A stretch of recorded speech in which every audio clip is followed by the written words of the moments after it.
क्यों न पाले। और जब वो सहज है, ये भी जान लेना चाहिए कि ये सहज जो हमारे अंदर घटना घटित होती है, ये जीवंत क्रिया है, ये कोई मरी हुई क्रिया नहीं है।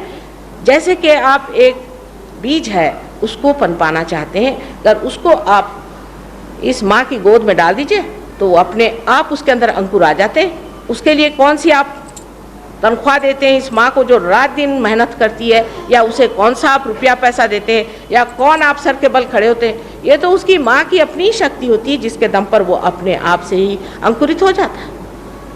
इसी प्रकार ये भी एक सहज चीज़ है, जो कि जीवित चीज़ है। और जो मनुष्य परमात्मा के नाम पर पैसा इकट्ठा करता है, उस आदमी से आपको सतर्क रहना चाहिए, बहुत सतर्क रहना चाहिए। और वो हमेशा ऐसे लोगों के इंतजामात में रहता है कि किसके पास ज़्यादा पैसा है, किसको कितना ऐठा जाए।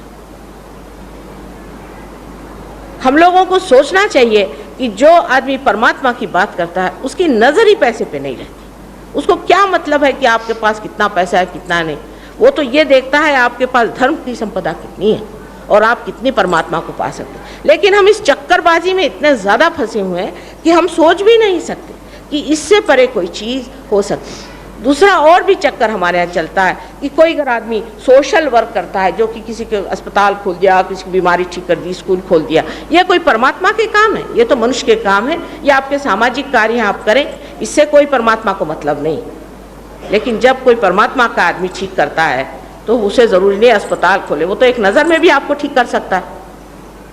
उसकी नज़र में ही वो शक्ति होती है कि एक नज़र से, एक कटाक्ष से, कटाक्ष निरीक्षण कहा गया है देवी के लिए कि एक कटाक्ष में ही वो आपको ठीक कर सकते हैं, एक नज़र से में वो ठीक कर सकते हैं, अगर वो वाकई परमात्मा के आदमी हैं। तो इस तरह की गलतफहमी में रहना कि हमने यहाँ धर्म में पैसा दे दिया, वहाँ धर्म में पैसा दे दिया, और या तो फिर अपने को भूखा मारते रहते हैं सुबह से शाम तक। हम लोग इतनी गलतफहमी में है, ये उपास करना है, वो उपास करना है, जिस चीज़ का आप शौक फरमाते हैं वही हो रहा है। अपने देश में भूखमरी हो रही।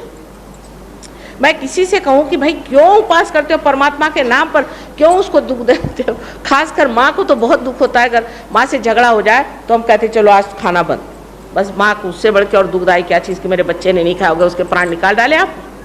लेकिन उपास करने में हम लोग बड़े होशियार हैं। उपास तो ऐसे ही देश में हो रहा है, उसकी वजह से क्या भगवान आने वाले हैं उनके अंदर? बुद्धि को ताक पर रख करके जो लोग धर्म करते हैं, वो कभी कभी बड़े भारी अधर्म में फंस सकते हैं।